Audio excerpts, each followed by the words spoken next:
Smile designing हे खूप चर्चेत असतं. सो स्माइल डिझायनिंग आहे ना, ही खूप अप्रतिम प्रोसिजर आहे आणि खूप छान त्याच्याने पेशंटना कॉन्फिडन्स मिळतो. त्याची डेंटिस्ट्री खूप बदलली आहे. आता अजिबात म्हणजे implants is a day to day procedure. 15 मिनिटात इम्प्लांट होऊन जातात. रूट कॅनल्स पण पूर्णपणे पेन फ्री झालेले आहेत. पहिले 5-6 वेळा यायला लागायचं, आता एका सिटिंगमध्ये होऊन जातं. ब्लिडिंग गम मधनं ब्लिडिंग होणं हे एक इंडिकेशन आहे की तुमच्या दातांमध्ये कचरा खूप जास्त अडकलेला आहे. So you need to do a professional cleaning. सगळ्यात पहिले आणि सगळ्यात महत्वाचं 2 वेळा ब्रश करणं खूप इम्पॉर्टंट आहे. You should always prefer a soft और अल्ट्रा सॉफ्ट टूथब्रश. कारण की असं ब्रश करणं is not the right way of brushing. We have to brush up and down. Up down ब्रशिंगनी तुमच्या पूर्ण दाताच्या सरफेसवरती ब्रश फिरतो, नाहीतर ऍटलीस्ट सर्क्युलर मोशन. आणि टोटल ब्रश किती वेळ केलं पाहिजे, किती मिनिटं केलं पाहिजे? Maximum 2 to 3 minute. केलिंग आणि क्लिनिंग मध्ये काही फरक आहे? सेम आहे, सेम. अक्कल दाढी असते ती सगळ्यांनाच काढायला लागते का? सगळ्यांनाच काढायला लागतं असं मी नाही म्हणणार. जर जागा नसेल तर ती तिरकी येते, वाकडी तिकडी येते किंवा येताना खूप दुखते. अशा कंडिशन मध्ये आपल्याला अक्कलदाढ काढायला लागते.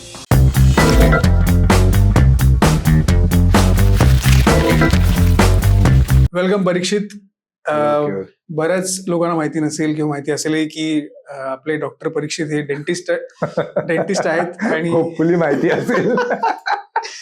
फक्त डेंटिस्ट नाहीये, तो स्माइल डिझायनर आणि इम्प्लांटॉलॉजिस्ट आहे. त्यामुळे आम्ही आज विचार केला की परीक्षित किंवा मी पण आम्ही एका स्पेसिफिक डोमेन मधून येतो, त्यामुळे आपण स्वतः गेस्ट का नसू शकतो. त्यामुळे आज आम्ही रिकाम चॅट्स मध्ये एकमेकांच्या प्रोफेशनला, आज परीक्षितचा टर्न आहे, नंतर माझा असेल. सो आज आपण डेंटिस्ट्रीवर बोलणार आहोत. लोकांना का भीती वाटते डॉक्टरकडे जायची, डेंटिस्टकडे जायची. म्हणजे वयाने परीक्षित मोठा असू दे किंवा छोटा असू दे, म्हणजे माझ्या आजोबांना पण डेंटिस्टकडे जायची भीती वाटायची आणि माझ्या भाच्याला पण वाटते, मलाही वाटते कधी कधी. राईट. तर ते काय?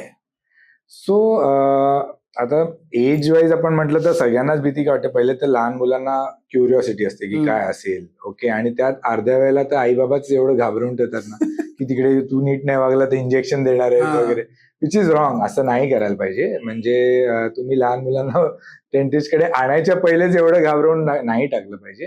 सो तुम्ही जस्ट त्यांना घेऊन या. बाकीचा त्यांचा एक्सपिरियन्सला ठरवू दे की ते घाबरायचंय की नाही घाबरायचं. फॉर पेरेंट्स स्पेसिफिकली हे एकदम लक्षात ठेवा प्लीज. कारण की त्याच्यापासूनच ना मुलाचं घाबरण्याची सुरुवात होऊन जाते. अर्ध्या त्या गोष्टी आपण मनात ठरवलेल्या असतात की मला दुखेलच म्हणून आपण घाबरत असतो. अडल्ट्स बरोबर भरपूर वेळा काय असतं, जुना एक्सपिरियन्स थोडा वाईट असतो. म्हणजे मागच्या वेळी डेंटिस्टकडे गेलेलं असताना दुखलं असतं किंवा काहीतरी त्रास झालेला असतो, पेन झालेलं असतं आणि मग तो जो एक ट्रॉमा आहे ना, तो असोसिएटेड असतो ब्रेनमध्ये आणि मग तो कॅरी फॉरवर्ड होतो. आणि त्यामुळे भरपूर वेळा अडल्ट्स चांगले डेंटल पेशंट बनत नाहीत. चांगले डेंटल पेशंट बनत नाहीत म्हणजे टाळमटाळ करतात डॉक्टरकडे जायला. उद्या आता काय नाही, दुखलं तरी गोळ्या घेऊन थांबवून टाकतो. म्हणजे आपली बॉडी ना दाताच्या बाबतीतच नाही, ओव्हरऑल पण दाताच्या बाबतीत पण भरपूर इंडिकेशन्स देत असते. ओके. की ज्या इंडिकेशन्सला जर आपण फॉलो केलं तर आपण वेळच्या वेळी प्रॉब्लेमला पकडू शकतो आणि त्याला सॉल्व्ह करू शकतो. पण भरपूर वेळा आपण नेग्लेक्ट करतो त्या इंडिकेशन्सकडे. म्हणजे ब्लिडिंग गम मधनं ब्लिडिंग होणं हे एक इंडिकेशन आहे की तुमच्या दातांमध्ये कचरा खूप जास्त अडकलेला आहे. So you need to do a professional cleaning. Right. पण आपण नाही करत. आपण जोपर्यंत काहीतरी दुखत नाही तोपर्यंत we avoid cleaning. Okay. So that is one thing. दुसरी गोष्ट म्हणजे भरपूर वेळा आपल्याला ना थंड खाताना किंवा गरम खाताना सेन्सिटिव्हिटी होते. ओके. पण त्या गोष्टीला पण आपण अवॉइड करून टाकतो की नाही काही नाही, मी सेन्सोडाईन लावली, मी हे लावली ते लावली. पण त्यावेळेला तुम्ही जर डॉक्टरकडे गेला तर बेसिक क्लिनिंग किंवा फिलिंग मध्ये काम होऊ शकतं, जे नंतर वाढतं. सो टाळमटाळ नाही व्हायला पाहिजे आणि टाळमटाळ न होण्यासाठी त्यांना डेंटल एक्सपिरियन्स चांगला पाहिजे. सो तुझा जो प्रश्न होता की अडल्ट्स मध्ये most of the times previous bad experiences किंवा कोणाचं तरी ऐकलेलं, म्हणजे केऊर जाऊन आला, केऊरला वाईट एक्सपिरियन्स आला डेंटिस्टकडे, त्यांनी मला सांगितलं, मग मला पण ती भीती बसली की नाही दुखतं यार. किंवा भरपूर लोक आता आमच्याकडे येतात ते सांगतात इम्प्लांट म्हणजे खूप दुखतं. नाही, इम्प्लांट इज व्हेरी पेनफुल. हे का असतं तर कोणता तरी त्यांचा रिलेटिव्ह किंवा मित्र कोणाकडे तरी गेलेला असतो आणि त्याला इम्प्लांट मध्ये दुखलं असतं, सुजलं असतं आणि म्हणून तो त्याच्या मनात एक म्हणजे प्रीकन्सिव्ह नोशन झालेलं असतं की नाही दुखणारच आहे मला. त्यांना थोडं काउन्सिल करून समजवायला लागतं की आता असं नाहीये. आताची डेंटिस्ट्री खूप बदलली आहे. आता अजिबात म्हणजे implants is a day to day procedure. 15 मिनिटात इम्प्लांट होऊन जातात. रूट कॅनल्स पण पूर्णपणे पेन फ्री झालेले आहेत. पहिले 5-6 वेळा यायला लागायचं, आता एका सिटिंग मध्ये होऊन जातं. सो हे मेन भीतीचं कारण आहे लोकांना. ओके. सो आता आपल्याला ना आज खूप असे एकदम हलके फुलके डेली आपल्याला जे प्रश्न सतावत असतात किंवा आपल्याला असं आपल्याला वाटतं की हे असं का आहे किंवा हे कशामुळे झालं आणि मग डेंटिस्ट्री दातां रिलेटेड म्हणतोय आम्ही. सो त्या प्रश्नांना मी तुला आज विचारणार आहे. फॉर एक्झाम्पल कॅव्हिटी म्हणजे काय असतं?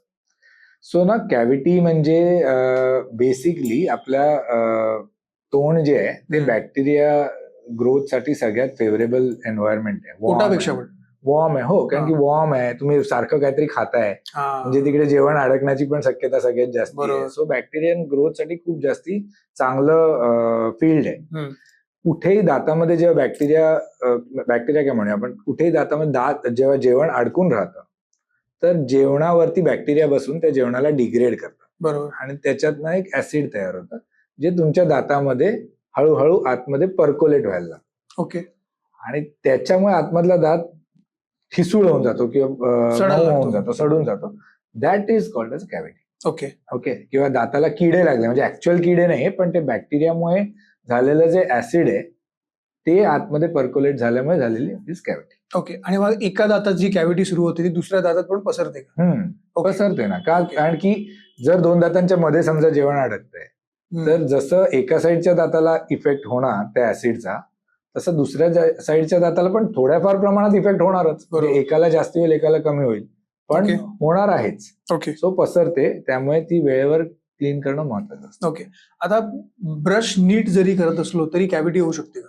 आता प्रॉब्लेम काय होते, ब्रश कसं करायचं हेच माहिती म्हणजे ब्रश मॅक्सिमम पेशंट आम्हाला वाटतं आम्ही ब्रश नीट करतो, नीट म्हणजे काय तेच माहिती नाहीये, त्यामुळे ते ब्रश नीट करतो असं वाटत असतं. सगळ्यात पहिले आणि सगळ्यात महत्वाचं 2 वेळा ब्रश करणं खूप इम्पॉर्टंट आहे.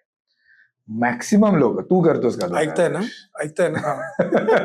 तू करतोस का 2? हो, मी सुरू केले. Very good. सो मॅक्सिमम लोक आज इंडियामध्ये 2 वेळा ब्रश नाही करत. ओके. आणि 2 वेळा ब्रश न केल्यामुळेच कॅव्हिटीज, क्लिनिंग हे सगळे म्हणजे टार्टर फॉर्मेशन हे सगळं वाढत जातं. ओके. सो 2 वेळा ब्रश करणं इम्पॉर्टंट आहे.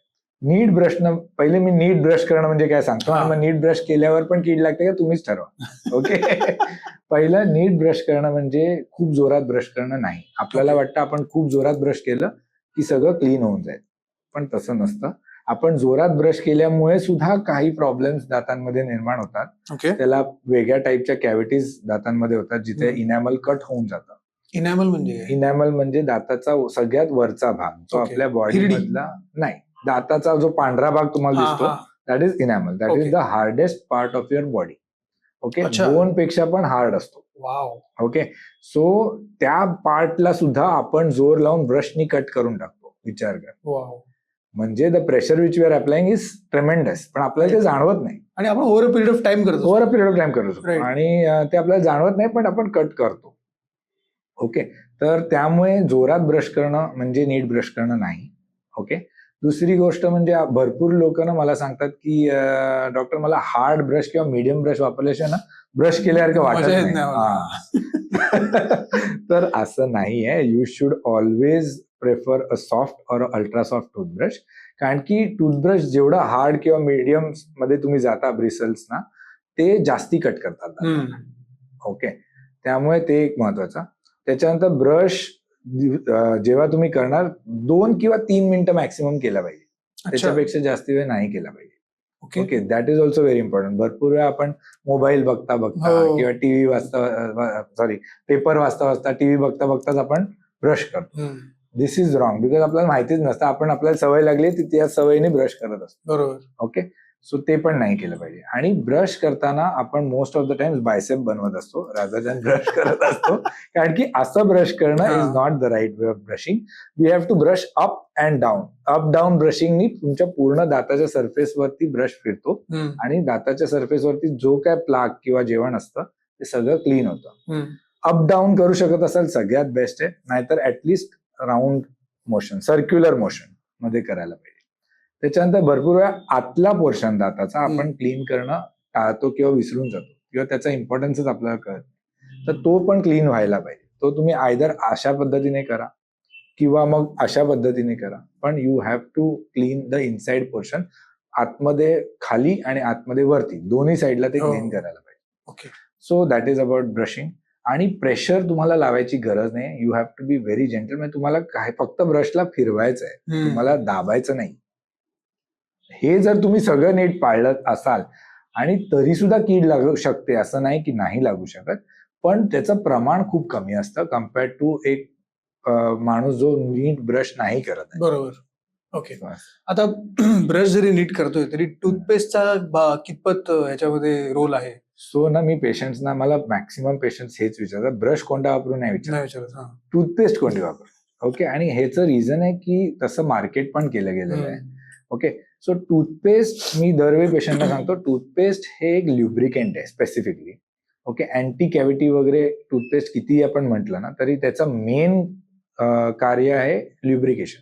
म्हणजे ब्रशला नीट फिरवू देणं. हा, स्मूथली फिरू देणं. ओके. ओके. जसं आपण दाढी करताना आपल्याला शेव्हिंग क्रीम लागतं, बरोबर, तसं टूथपेस्ट आहे ब्रश करताना. अच्छा. ओके. पण आता आपण विदाऊट शेवर तर दाढी नाही करू शकत ना. लोक म्हणतात आम्ही हाताने ब्रश केला. हाताने ब्रश नाही करू शकत, त्याच्यासाठी ब्रश पाहिजे. बरोबर. कळलं. सो मी म्हणतो 95% टूथब्रश इम्पॉर्टंट आहे, 5%च टूथपेस्ट इम्पॉर्टंट आहे. ओके. ओके. टूथपेस्ट वेगवेगळ्या प्रकारचे असू शकतात, सेन्सिटिव्हिटी आणि वेगळ्या सॉल्ट वाली, वेगळ्या प्रॉब्लेमसाठी. पण in general toothpaste is for lubrication. अच्छा. आता सेन्सोडाईन जी किंवा दातांच्या सेन्सिटिव्हिटीसाठी जी टूथपेस्ट असते ती खरंच काम करते का? हो. आता काय असतं, ती जे सेन्सिटिव्हिटी टूथपेस्ट असतात त्या टूथपेस्टमध्ये काही असे पदार्थ असतात जे तुमच्या दातांच्या सेन्सिटिव्ह एरियाजवर जाऊन त्या सेन्सिटिव्ह एरियाजना ब्लॉक करतात. ओके. आणि म्हणून तुमची सेन्सिटिव्हिटी कमी होते. अच्छा. हा. So these are medicated toothpaste. सो भरपूर लोक ना सेन्सिटिव्हिटी टूथपेस्ट लॉंग टर्म वापरत असतात, म्हणजे वर्षानुवर्ष त्याच टूथपेस्ट वापरतात. सेन्सोडाईनच वापरणार. हा. सेन्सिटिव्हिटी टूथपेस्ट स्पेसिफिकली ह्या काही महिन्यांसाठी, 2-3 महिन्यांसाठी वापरायचे असतात. त्याच्यानंतर you can shift to your regular toothpaste. तुम्हाला sensitivity toothpaste full time use करायची काही गरज नाही. आणि जी ऍक्टिव्हेटेड चारकोल वाली जी वगैरे असते त्याचं काय, म्हणजे फॅन्सी वाटतं ते, म्हणजे ऍक्टिव्हेटेड चारकोल आजकाल म्हणजे फेस वॉश मध्ये, टूथपेस्ट मध्ये, सोप मध्ये, बॉडी वॉश सगळ्यात टाकतात.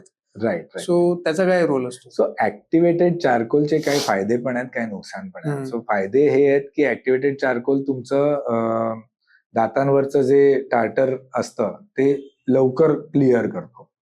ओके. बट त्याच वेळेला तो अब्रेसिव्ह पण जास्ती असतो. अब्रेसिव्ह म्हणजे घासतो दातांना जास्त. ओके. तसेच सॉल्टची टूथपेस्ट, सॉल्ट पण जास्ती अब्रेसिव्ह आहे इन नेचर. राईट.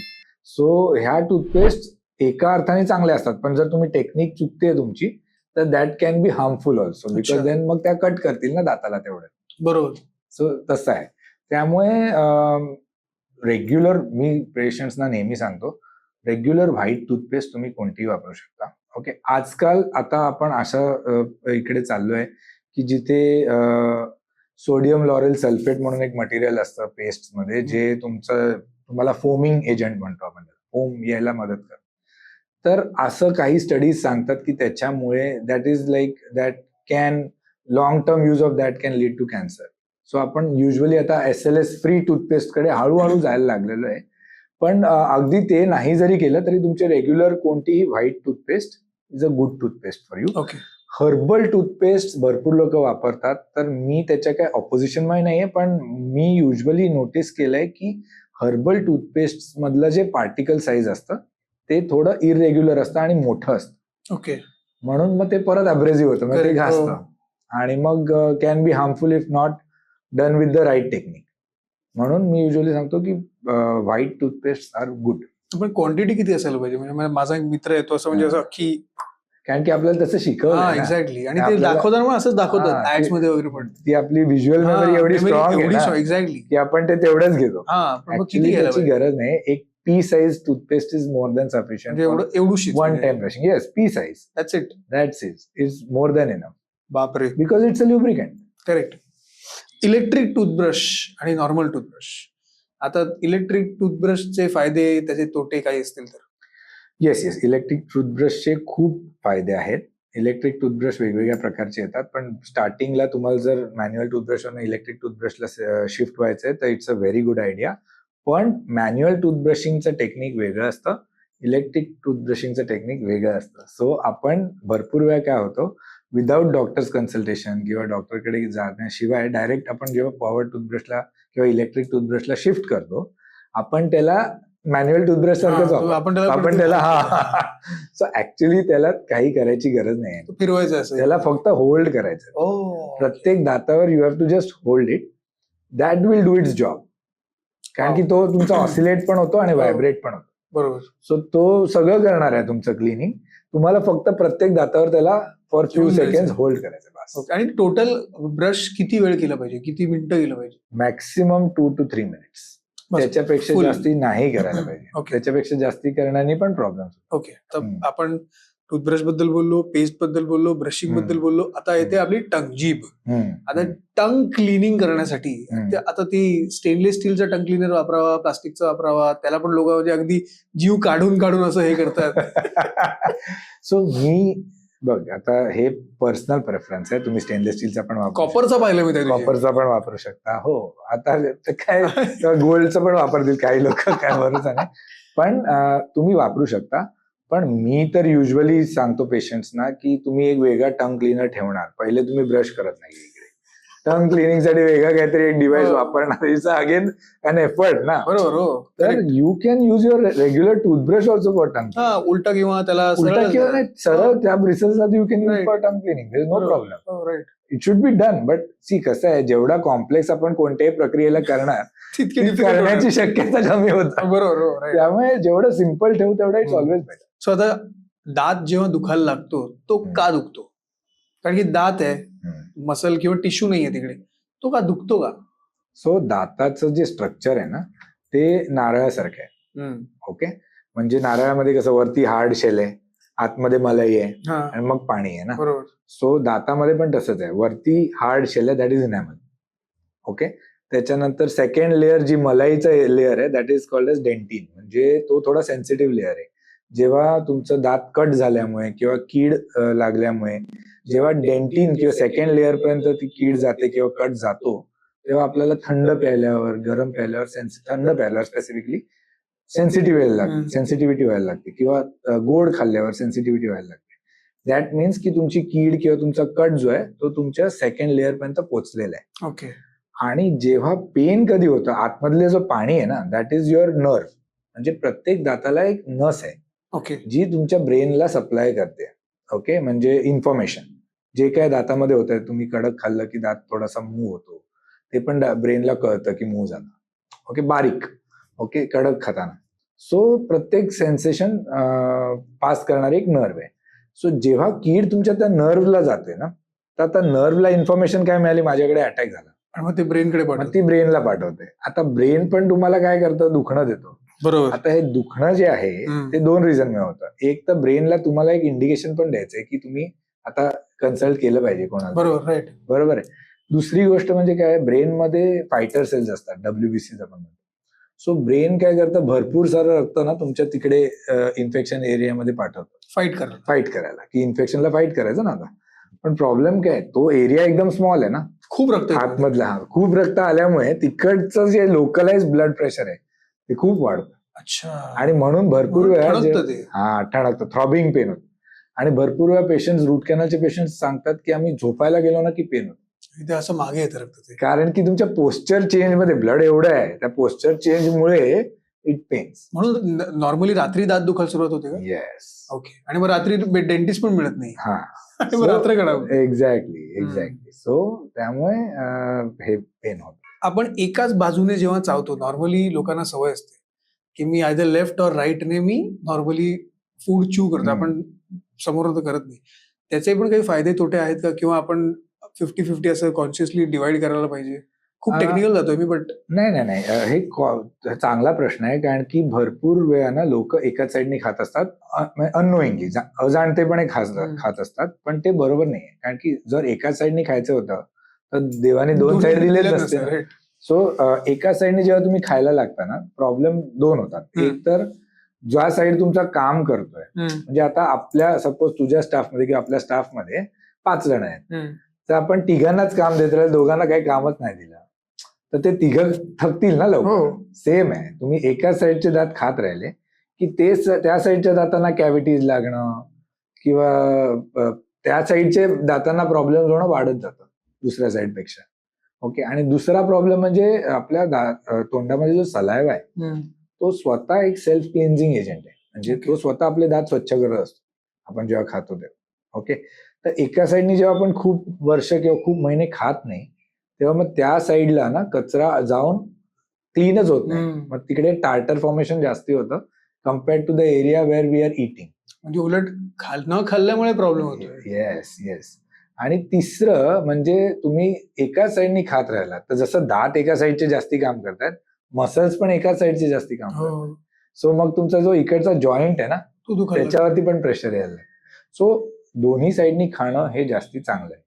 ओके, म्हणजे कॉन्शियसली तसं केलं पाहिजे. येस. आणि हे लहानपणापासून मुलांना सांगितलं पण पाहिजे सो दॅट त्यांच्या मेमरीमध्ये ते येईल आणि मग पुढे होईल. म्हणजे आता जर का मी करायला लागलो तर मला खूप जास्त वेळ लागेल, कारण की सवय नाही. एक्झॅक्टली. बॅड ब्रेथ, तोंडातनं जो वास येतो, तो वास येण्याचं मेन कारण हे दात खराब असणं असू शकतं का, जरी दात चांगले दिसत असले तरी? हो, तोंडातनं वास येण्याचे भरपूर कारण असू शकतात. मोस्ट कॉमनली ते तुमच्या दातांवरती जमलेलं जे कचरा आहे किंवा आपण त्याला टार्टर म्हणतो ते जेव्हा खूप जास्ती वाढतं आणि गम्स तुमचे इन्फ्लेम्ड कंडिशन मध्ये जातात त्याच्यामुळे सुद्धा तोंडाला वास येऊ शकतो. खूप कॉमनली हे कारण असतं. दुसरं कारण असतं की तुमच्या दातामध्ये तुमच्या तोंडामध्ये कोणता तरी दात खूप जास्ती किडलाय, तिकडे काहीतरी पस झालंय किंवा तिकडे ती कीड नर्व पर्यंत गेली आणि तुम्ही अवॉइड केलंय काही करणं आणि ती आता सडायला लागली. That also can lead to bad breath. मग भरपूर वेळा काय होतं, लोकांना ना गॅग रिफ्लेक्स असतो किंवा उलटीसारखं होतं, ऍसिड रिफ्लक्स म्हणतो आपण त्याला. भरपूर लोकांना जास्ती वेळा उलटी होते किंवा म्हणजे पोटातलं पाणी वरती आल्यासारखं वाटतं, ह्याच्यात ऍसिड असतं. बरोबर. तर त्या ऍसिडमुळे सुद्धा तुमच्या तोंडाला वास येऊ शकतो. त्याच्यानंतर तुमच्या तोंडामध्ये काही अल्सरेशन असेल किंवा काही जखम झाली असेल त्याच्यामुळे सुद्धा तुमच्या तोंडाला वास येऊ शकतो. सो मेनी रिझन्स, पण दात खराब असल्यामुळे सगळ्यात जास्ती वेळा वास येतो. येस. आता क्लिनिंग जेव्हा आपण डेंटिस्टकडे जाऊन करतो, आता इंडियामध्ये तर असं मी ऐकलेलं नाही, म्हणजे मी लहानपणी किंवा आसपास वगैरे बघतच नाही की डेंटिस्टकडे जाऊन मी क्लिनिंग केलं किंवा वर्षातनं एकदा माझी क्लिनिंग आहे आता मी जातोय, असं काय होत नाही. पण मी 2-3 लोकांकडून असं ऐकलंय की अरे क्लिनिंग केलं ना तर ते लोक जे इन्स्ट्रुमेंट युज करतात त्याच्यामुळे तुझे दात जास्त खराब होतात. तर सगळ्यात पहिले तर आपण आयडियली आता जर टेक्स्टबुक वाईज गेलो किंवा इव्हन प्रॅक्टिकल वाईज गेलो तरी आपण कमीत कमी 6 ते 8 महिन्यामध्ये क्लिनिंग करायला पाहिजे. ओके, म्हणजे 1.5 वर्षात 8 मंथ्स. ओके, चला इंडियाच्या स्टँडर्डने आपण बघूया, वर्षातनं एकदा तरी क्लिनिंग करायलाच पाहिजे. त्याचे भरपूर फायदे आहेत. एक तर काय होतं की क्लिनिंगमुळे तुमचे दात स्वच्छ राहतात, त्यामुळे गम्स हेल्दी राहतात. बरोबर. आणि दुसरं, क्लिनिंगला जेव्हा तुम्ही डेंटिस्टला व्हिजिट करता तेव्हा तुमचे बाकीचे दात पण बघितले जातात. कुठे काही छोटी मोठी कीड आहे का, तर त्याला वेळेवर फिलिंग करून वाचवता येतं, रूट कॅनलला जाणार नाही. बरोबर. ओके, तुम्ही जर 4 वर्ष कुठे गेलेच नाही तर ती कीड 4 वर्षामध्ये खूप वाढलेली असते. बरोबर. तो एक. पण आता क्लिनिंगमुळे दात खराब होतात का, हा प्रश्न आहे, राईट? सो क्लिनिंग म्हणजे ना, आपण आता मला भरपूर वेळेला पेशंट म्हणतात की का क्लिनिंग करायचं, आम्ही तर रोज ब्रश करतो. तर सिंपल उदाहरण आहे, आपण घरी रोज आपल्याकडे बाई येते, लादी फरशी पुसते, बरोबर आहे, पण तरी सुद्धा जेव्हा आपण दिवाळीमध्ये साफसफाई करायला घेतो भरपूर ठिकाणी कचरा असतो, खूप कचरा निघतो, बरोबर आहे. सेम आहे, आपण किती रोज जरी ब्रश केलं तरी तोंडामध्ये असे काही कानाकोपरे असतात दातांमध्ये जिथे जेवण अडकलेलं राहतच, ते तुम्ही ब्रशमध्ये क्लीन होत नाही भरपूर वेळा. मे बी टेक्निक बरोबर नसते किंवा टेक्निक जरी बरोबर असली तरी पूर्णपणे क्लीन होत नाही. बरोबर. आणि ते क्लीन करायला पाहिजे म्हणजे क्लिनिंग करायला पाहिजे. सो क्लिनिंग इज आपलं जस्ट दिवाळीची साफसफाई. बरोबर. त्याच्याने दात खराब व्हायची काही गरजच नाही, पहिली गोष्ट, राईट? आणि जे इन्स्ट्रुमेंट्स आपण वापरतो ते ड्रिलिंग इन्स्ट्रुमेंट नसतात.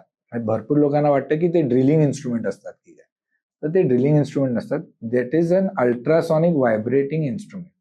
फक्त अल्ट्रासॉनिक व्हायब्रेशन असतात, त्याच्याने आपण क्लीन करतो. सो दातांना 1% सुद्धा डॅमेज होत नाही. अच्छा, ओके. आता स्केलिंग आणि क्लिनिंग मध्ये काही फरक आहे? सेम आहे. सेम आहे. आणि ते करताना रक्त येतं का काही वेळेला? हा, ते करताना भरपूर वेळा रक्त येतं किंवा गम्स मधून रक्त येऊ शकतं किंवा भरपूर वेळा लोकांना क्लिनिंग केल्यानंतर ना खूप गॅप झाल्यासारखं वाटतं. ओके, दातांमध्ये गॅप दातांमध्ये गॅप झाल्यासारखं वाटतं. सेन्सिटिव्हिटी पण असते? सेन्सिटिव्हिटी पण होते आफ्टर स्केलिंग. आता हे का होतं? बिकॉज तुम्ही खूप वेळामध्ये ते केलेलं नाही. Okay. सो काय होतं, ते जे गॅप्स तुम्हाला आत्ता जाणवत आहेत तिकडे एवढे दिवस कचरा होता. आता तो कचरा क्लीन झाला म्हणून तुम्हाला त्या गॅप जाणवत आहेत. बरोबर. आयडियली तिकडे गम्स असले पाहिजे. अच्छा. सो जेव्हा कचरा निघेल तेव्हाच तर तिकडे गम्सना ग्रो व्हायला जागा मिळेल. So that is one thing. त्याच्यानंतर ब्लिडिंग का होतं? तर बिकॉज तिकडे कचरा असतो. आता तूच विचार कर, आपला स्किन एवढी सॉफ्ट आहे, राईट? स्किनला जर रेग्युलरली काही फ्रिक्शन होत राहिलं तर किती त्रास होईल? राईट.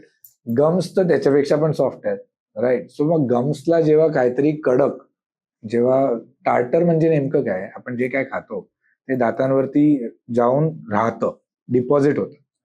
ते राहिलं की आपल्या सलायवामध्ये कॅल्शियम आणि फॉस्फरस सारखे वेगळे मिनरल्स असतात. ते त्याच्यावर जाऊन बसतात आणि त्याला कडक करून टाकतात. एकदा ते कडक झालं की त्याला आपण कॅल्सिफाईड म्हणतो. ते टार्टर. कडक झालं, दॅट इज टार्टर. ते तू ब्रश किती केलं तरी निघणार नाही, बरोबर? मग ते क्लीन जेव्हा होतं तेव्हा तुमचे गम्स इन्फ्लेम्ड असल्यामुळे ब्लीड करतात. ओके, पण नंतर ते म्हणजे क्लिनिंगच्या पहिलेचा फोटो जर आपण बघितला आणि नंतरचा फोटो बघितला, भरपूर वेळा क्लिनिंगच्या पहिले गम्स जे आहेत दाताच्या आजूबाजूचे ते रेडिश झालेले असतात. राईट. कारण की तिकडे ब्लड आलेलं असतं. बरोबर. येऊन थांबलंय असं. जेव्हा आपण क्लीन करतो तेव्हा थोडंसं ब्लिडिंग होतं, पण तू क्लीन केल्यानंतर 1-2 दिवसानंतर जर फोटो आपण काढला तर ते गम्स पिंक झालेले असतात. कारण की now they are in a healthy state. Okay, बरं. आता रूट कनाल म्हटलं की लोक खूप जास्त घाबरतात. म्हणजे नॉर्मली डॉक्टरकडे आपण रूट कनाल करायलाच जातो असं मला वाटतं. आता जेव्हा रूट कनाल साठी लोक बसतात, रूट कनाल म्हणजे काय आहे आणि ते पहिले सांग. म्हणजे आपण रूट कनाल मध्ये काय करतो, काय म्हणजे एक्झॅक्टली सांगतो. सो रूट कॅनल ना ही खूप स्पेशलाइज प्रोसिजर आहे. प्रॉब्लेम हा आहे ना की म्हणजे आपल्याला त्याचं इम्पॉर्टन्स नाही कळत, पण रूट कॅनल खूप स्पेशलाइज आणि स्किलफुल प्रोसिजर आहे. आता पहिले जेव्हा रूट कॅनल व्हायचे, रूट कॅनल बद्दल भीती का निर्माण होते? पहिले जेव्हा रूट कॅनल व्हायचे ना, पहिलेच्या अॅनेस्थेशिया टेक्निक्स म्हणूया किंवा इव्हन रूट कॅनल टेक्निक्स खूप पिछाडलेल्या होत्या. त्यामुळे रूट कॅनल करायला, एका दाताचं रूट कॅनल करायला 5-6 वेळा यायला लागायचं. ओके, आणि प्रत्येक वेळेला तुमची नर्वला आपण टच करणार तेव्हा पेन होणार. ओके, सो हे सगळं प्रॉब्लेम होता. आजच्या डेटला एका सिटिंग मध्ये रूट कॅनल होतं. सो एकदाच अॅनेस्थेशिया घ्यायचा आहे, पहिला बेनिफिट. रूट कॅनल म्हणजे काय? तर दात, मी जे म्हटलं आतमधलं जे पाणी असतं that is your nerve area, तो एरिया आपण पूर्ण क्लीन करतो. म्हणजे आपण ब्रेनचं आणि दाताचं कनेक्शन पूर्ण बंद करून टाकतो. ओके. सो दुखणं बंद होऊन जातं, कारण की आता ब्रेनला माहितीच नाही तिकडे काय चालतं. ओके, सो आपण पूर्ण नर्व क्लीन करून टाकतो. ती नर्व दिसते तिकडे? ते येस. अच्छा, हे दाखवू शकतो आपण पेशंटला पाहिजे तर. पण ऍज अ डेंटिस्ट ना, मी वरतून काम करतोय, तुमचा दात आहे, आतमध्ये रूट आहेत. ओके, रूट्स मला दिसत नाही आहेत, बरोबर. मी वरतून काम, मी का म्हटलं हायली स्किल्ड आहे, कारण की it is mainly based on experience, tactile sensations and new instruments which are available. त्याच्यावरती त्याचा सक्सेस डिपेंड करतो. ओके, कारण की मी डायरेक्ट मला दिसतंय आणि मी करतोय असं नाही. ओके, मला दिसतंय फक्त 20-30%, मला करायचंय 100% फ्रॉम दॅट 20-30% दिसतंय. राईट. ओके, सो आपण ते क्लीन करतो. आता क्लीन केल्यावर काय होतं, it is like a cone, that canal is like a ice cream कोन.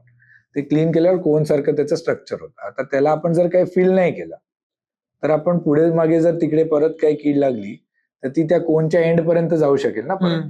म्हणून आपण तिकडे काही गोष्ट म्हणजे खोटी नस टाकतो असं आपण म्हणतो त्याला. That is a material which is like wax. ते थर्मोप्लास्टिक असतं. गरम केलं की वितळतं, थंड केलं की गार होऊन जातं. ओके, आणि मग ते सील करून टाकतं एरियाला. तिकडे मग परत काही कॅव्हिटी किंवा इन्फेक्शन आतमध्ये जायला परमिशन देत नाही. That is root canal. मग तिकडे आपल्या ब्रेनचा आणि दाताचा संबंध टोटल आयुष्यभरचा संपतो. येस, म्हणजे तो दात डेड आहे. अच्छा, पण तो दात फंक्शनल राहतो भरपूर वर्ष, 20-25 वर्ष सुद्धा तो फंक्शनल राहू शकतो, काही प्रॉब्लेम. आता रूट कनाल केल्यावर दात कमजोर होतो का? हो, बघ, आता म्हणून तर मी म्हटलं ना की वेळेवर चेकअप करणं काय इम्पॉर्टंट आहे. तर रूट कॅनल केल्यावर असं पकडा तुम्ही की नॅचरल दातापेक्षा तुमची 30-40% लाईफ तर कमी झाली त्या दाताची. ओके, म्हणजे नॅचरल दात समजा तुम्ही असं पकडा की 40 वर्ष 50 वर्ष चालला असता, रूट कॅनल केलेला, कितीही चांगला रूट कॅनल केलेला दात 25 वर्ष चालू शकतो, 30 वर्ष चालू शकतो. ओके. ओके. सो 20-30% तुमच्या दाताची लाईफ कमी होऊन जाते. दुसरी गोष्ट, रूट कॅनल मध्ये आपण जेव्हा नर्व काढतो, ओके, तेव्हा आपण सगळं ब्लड सप्लाय सगळं काढून टाकतो, बरोबर आहे. आता आपला दात बनलेला आहे कॅल्शियमने, म्हणजे आपण खडू इमॅजिन करूया, आपला बरोबर. खडू असतो ना, तो ड्राय असतो तेव्हा हो. तू इझिली तोडू शकतो, बरोबर आहे. पण त्याला तू पाण्यात थोड्या वेळ भिजवून ठेव आणि मग तोडायचा प्रयत्न, इट्स डिफिकल्ट. बरोबर. सेम वे आपला दात जेव्हा जिवंत असतो, नर्व जेव्हा तिकडे असते, तेव्हा त्याला सारखं ब्लड सप्लाय असतो, so it is wet. Right. Okay. पण जेव्हा आपण रूट कॅनल मध्ये तो काढून टाकतो ब्लड सप्लाय, तर it becomes very dry and it starts getting dehydrated. Okay. Dehydrate झाल्यामुळे तो ठिसूळ व्हायला लागतो. ओके. आणि ठिसूळ झाल्यामुळे आपण रूट कॅनल केल्यानंतर जनरली पेशंटना सांगतो की त्याच्यावर कॅप केलं पाहिजे. ओके. तर cap saves the tooth from the pressure of eating, जे किंवा आपण जे खाण्याचं प्रेशर आहे त्याला प्रोटेक्ट करण्यासाठी आपण कॅप. ओके. आता रूट कॅनल जेव्हा फेल होतं तेव्हा त्याची कारणं काय असतात? रूट कॅनल फेलरचे भरपूर कारणं असू शकतात, पण जनरली इफ यू सी, ते होण्याचा chances are 8 to 10%. Okay. Okay. 90 to 92% असं कधी होत नाही. रूट कॅनल का फेल होतं? कारण की मला एक्झॅक्टली दिसत नसतं काय चालू आहे. सो कधीतरी असं होऊ शकतं की मी क्लीन पूर्ण केलं, पण काही portion of the infected nerve आतमध्येच राहील. Okay. That can B one of the reason. कधी कधी काय होतं की भरपूर वेळा आता आम्ही बघतो की पूर्ण क्लीनच केलेलं नसतं. म्हणजे जेव्हा आपण रूट कॅनल केसेस आमच्याकडे येतात तेव्हा पूर्ण क्लीनच केलेलं नसतं. म्हणजे रूटचं लेंथ आहे समजा 10 मिलीमीटर, क्लीन केलंय फक्त 7 किंवा 8 मिलीमीटर पर्यंत. अच्छा. तर जे 2-3 मिलीमीटरची जी नर्व जी क्लीन नाही केलेली आहे, तिकडे इन्फेक्टेड नर्व जर असेल आणि ती जर परत ऍक्टिव्ह झाली तर रूट कॅनल फेल होऊन जाणार. Right. So this can also be the reason for failure. So अजून भरपूर असेच रिझन्स असतात ज्याच्यामुळे रूट कॅनल फेल होऊ शकतं, पण त्याचे चान्सेस खूप कमी असतात इन मॉडर्न डेंटिस्ट्री. आता खूप ऍडव्हान्स झाल्यामुळे आता failure of root canal is very rare. आता विजडम टूथ म्हणजे अक्कल दाढ जी असते ती सगळ्यांनाच काढायला लागते का एका पॉइंटला? सगळ्यांनाच काढायला लागतं असं मी नाही म्हणणार, पण आता काय झालंय ना, over a period of time आपण अक्कलदाढ आपल्याला का होती, आपण पहिले रॉ फूड खायचो. जेव्हा आपण प्रिमेटिव्ह स्टेजेस मध्ये होतो, आपण रॉ फूड खायचो, खूप जास्ती कुक नाही करायचो. सो आपल्याला 3 दाढा लागायच्या खायला. 3 दाढा? पहिली दाढ, दुसरी दाढ आणि अक्कलदाढ. अच्छा, ईच साइडला. Each side we needed 3 molars. 3 वर आणि 3 खाली, म्हणजे 3 टोटल वर आपल्या 3 खाली. 12 दाढा असतात. येस. अच्छा. सो 12 दाढा लागायच्या पहिले आपल्याला खायला. पण आता आपण ओव्हर पिरियड ऑफ टाइम जेवढे मॅच्युअर झालोय, आपण सगळं कुक्ड फूड खातो, आता आपल्याला 3 दाढ्यांची गरज नाही. पण ते दातांना माहिती नाही ना, आणि जॉ आपला म्हणजे इव्हॉल्व्ह झालाय, म्हणजे जॉ छोटा झालाय. पहिले 3 दाढ्यांसाठी तेवढा मोठा जॉ पण होते ना.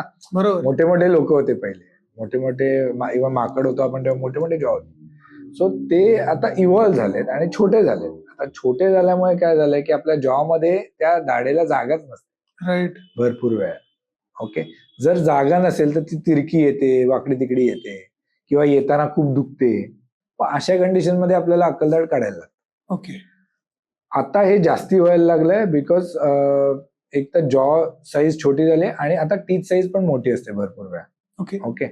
तर मग आपण आता भरपूर वेळा असं करतो की म्हणजे बाहेरच्या कंट्रीजमध्ये असं करतो की प्रोफायलॅक्टिकलीच काढून टाकतो. तो त्रास द्यायच्या आधीच काढून टाका अक्कलदाढ, कारण की आपल्याला त्या अक्कलदाढीची गरज नाहीये. पण त्या अक्कलदाढीमुळे कधीतरी पुढचा दात किडतो किंवा पुढच्या दाताला प्रॉब्लेम होतो. ते नकोच व्हायला, म्हणून एक तुम्ही 18, 20, 25च्या वयोगटात आलात की काढून टाका सगळ्या अक्कलदाढ. That is best. सगळे तसं करतातच असं नाहीये, कारण की इंडियामध्ये अजून सुद्धा आपण दुखल्याशिवाय डेंटिस्टकडे जात नाही. पण तसं केलं तर कसं तुमचाच त्रास त्याच्याने कमी होतो. राईट. ओके.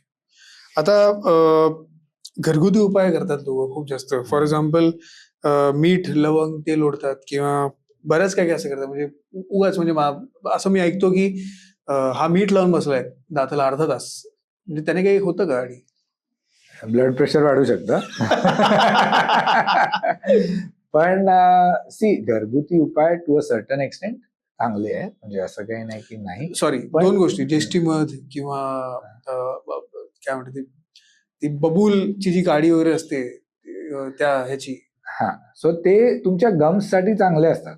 त्याचा अर्क जो आहे तो तुमच्या गम्ससाठी चांगला असतो. पण भरपूर ठिकाणी ना, आता तू पण युट्यूबवर व्हिडिओज पाहिले असतील किंवा इंस्टाग्रामवर व्हिडिओज पाहिले असतील की लिंबू, बेकिंग सोडा आणि मीठ मिक्स करा आणि मग दात एकदम असे ते एकदम वाईट होऊन जातील. असं काही होत नसतं. आणि असं काही झालं असतं तर आम्हाला दुकानं बंद करून बसायला लागलं असतं. तर असं होत नसतं. हे सगळं उलट तुमचा लिंबू मध्ये पीएच हाय आहे, ऍसिडिक कंटेंट जास्ती आहे, तर तुमच्या दातांना हार्मच करणार आहे. ओके. किंवा सॉल्ट आणि लिंबू घेऊन तुम्ही ब्रश करणार तर अगेन ते तुमच्या दाताला घासणार आहे.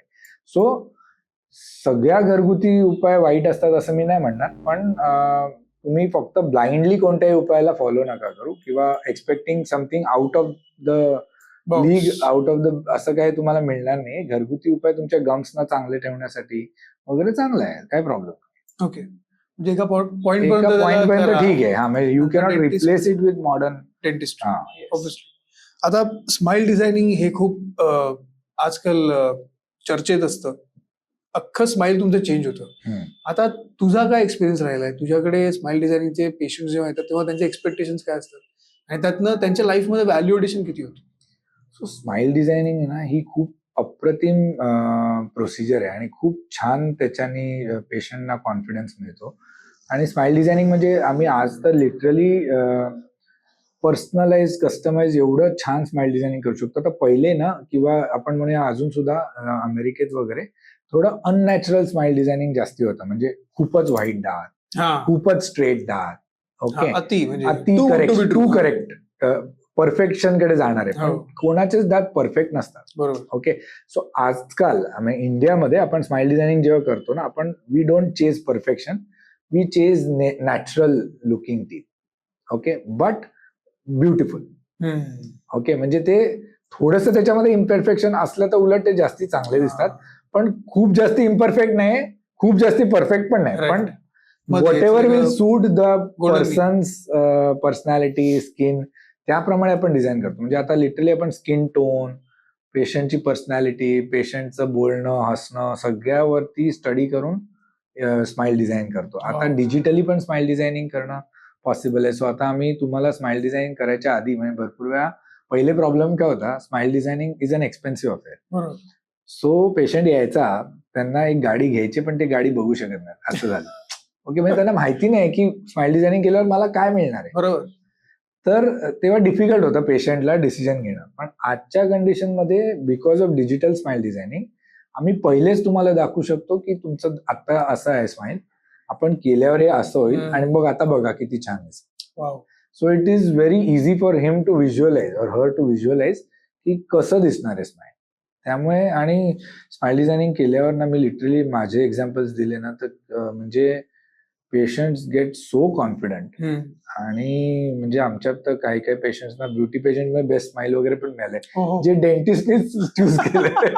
So even they didn't understand की इट इज डिझाईन. बरोबर. So smile designing is a wonderful process. आणि हुएव्हर, मला तर वाटतं ना, आज बिकॉज आपल्याकडे ते अवेलेबल आहे, तर ज्यांना कोणाला लो इन कॉन्फिडन्स वाटतं बिकॉज ऑफ मेनी रिझन्स, आणि त्यांना वाटतं की आपण ब्रेसेसची ट्रीटमेंट करायला आता आपलं वय नाही आहे किंवा फास्ट आपल्याला रिझल्ट पाहिजे, smile designing is a very beautiful, wonderful and long lasting treatment. असं नाही की स्माइल डिझायनिंग केलं तर परत 4 वर्षांनी काहीतरी करायला लागेल वगैरे, असं काही नाही. मग ते किती वर्षापर्यंत टिकतं? इफ मेंटेन्ड वेल, जसं मी म्हटलं, नीट ब्रश केला तर आरामात 10, 12, 15 वर्ष पण टिकतं, काही प्रॉब्लेम नाहीये. त्याच्यात फक्त एवढंच करायचंय, ट्वाइस डेली ब्रशिंग नीट करायचं आणि दर वर्षी एकदा जाऊन तुमच्या डेंटिस्टला भेटायचं. That is it. बाकी तुम्हाला वेगळं काही करायची गरज नाही. ओके. तुला पेशंट्सना किंवा इन जनरल दर्शकांना एक काय सल्ला द्यावा असं वाटेल ऍज अ डेंटिस्ट? पेरेंट्सना म्हण, इंडिव्हिज्युअल्सना म्हण, जेणेकरून त्यांचे दात नीट राहतील आणि त्यांना त्याच्यामुळे त्रास होणार नाही. मी जसं मगाशी पण म्हणलो, सगळ्यात पहिला सल्ला हाच आहे की ट्वाइस ब्रशिंग, दिवसांना 2 वेळा ब्रश करणं प्रचंड महत्वाचं आहे. भरपूर वेळा माझ्याकडे पेशंट्स येतात, ते सांगतात मी रात्री फक्त माउथवॉश युज करतो, मी ब्रश नाही करत, सकाळी ब्रश करतो. प्रॉपर करतो. माउथवॉश हे ब्रशचं रिप्लेसमेंट नाही असू शकत पहिला. सो माउथवॉशला तुम्ही ब्रश करण्याचं, तुम्ही आंघोळीला तुम्ही फक्त सेंट मारणं असं आहे, तर रोज तुम्ही असं करणार आहे का की मी फक्त सेंट मारतो, आंघोळ नाही करत? तर तसं नाही होऊ शकत. Brushing is very important. 2 वेळा ब्रश कंपल्सरी करायला पाहिजे. दुसरं मी एक महत्वाची गोष्ट लोकांना सांगू इच्छितो, की तुम्ही तुमच्या जे कोण फॅमिली डेंटिस्ट असतील किंवा जे कोण तुमचे डेंटिस्ट असतील त्यांच्याकडे जा, दरवर्षी एकदा तरी कमीत कमी जा. फक्त हाय करायला जा, एक कन्सल्टेशन करा. त्याच्याने तुम्हाला भरपूर फायदा होतो. कारण की काय होतं आपल्या डेंटलमध्ये ना जितकं आपण डिले करू तुमचा त्रास, कष्ट, खर्च सगळं वाढतं. ओके. म्हणजे आज एक फिलिंग करायला तुम्हाला समजा ₹3 खर्च येणार असेल, तर तेच रूट कॅनल करायला तो जर रूट कॅनलला गेला तर ₹20-25 खर्च. बरोबर. So it's always better to be on time. Preventive dentistry जर तुम्ही फॉलो केलं म्हणजे वेळच्या वेळी डेंटल चेकअप केलं तर छोट्या छोट्या गोष्टी आपण लवकर क्लिअर करू शकतो, ज्याच्याने तुमच्या दातांची पण लाईफ वाढते आणि ओव्हरऑल तुमचं तोंडाचं आरोग्य चांगलं राहतं. आणि तिसरी महत्वाची गोष्ट म्हणजे आता भरपूर नवीन ओरल हायजीन मेथड्स पण आलेले आहेत. वॉटर फ्लॉसिंग किंवा नॉर्मल डेंटल फ्लॉसिंग. पण हे सगळे गोष्ट मी जास्ती का नाही सांगत, कारण की पहिले बेसिक गोष्टी तर करा. बरोबर. मग तुम्ही वॉटर फ्लॉसिंग वगैरे करू शकता. Water flossing is also an amazing way to keep your teeth clean. Very good way. त्याचं एक टेक्निक असतं, पण that is superb way to keep your teeth clean. तुम्हाला पण जर वाटत असेल तर तुम्ही वॉटर फ्लॉसिंग बद्दल तुमच्या डेंटिस्टना पण विचारा. ते तुम्हाला नक्की टेक्निक सांगतील.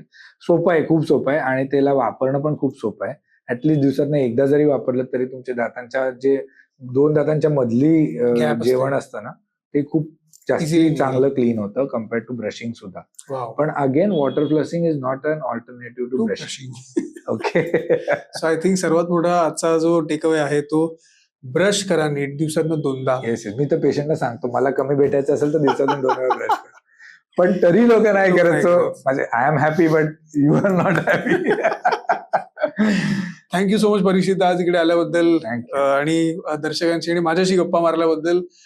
दातांची निगा कशी राखावी, निरोगी दात कसे ठेवावे हे सांगितल्याबद्दल आणि बरेचसे मिथ बस्ट केल्याबद्दल. एव्हरीडे लाईफमध्ये ऍप्लिकेशन बेस्ड बरेचसे तू नुसके सांगितलेले आहेस आणि आय होप लोकांना पण कळलेलं असेल, दर्शकांना पण कळलं असेल की आता मी डेंटिस्टला जाताना काय विचारू, जरी तुम्ही परीक्षितकडे नाही आलात तरी. सो थँक्यू सो मच रिकाम चॅट्सवर आज होस्ट नाही तर गेस्ट म्हणून आल्याबद्दल आणि आमच्याबद्दल ही केवळ. माहिती शेअर केल्याबद्दल. थँक्यू केवळ मला एवढं बेअर केल्याबद्दल. Thank you so Thank you. Much. Thank you so much. आणि तुम्हाला सुद्धा धन्यवाद. रिकाम चॅट्सचा हा डेंटिस्ट्री स्पेशल पॉडकास्ट इथपर्यंत पाहिल्याबद्दल. तुम्ही आम्हाला कॉमेंटमध्ये जरूर विचारा. तुमचे काय डाऊट्स असतील डेंटिस्ट्री बद्दल, दातांबद्दल, जे काही असेल परीक्षित तिकडे डेफिनेटली रिप्लाय करेल, आमची टीम रिप्लाय करेल. आणि खूप खूप आम्हाला प्रतिसाद दिल्याबद्दल धन्यवाद आणि कीप वॉचिंग रिकाम चॅट्स.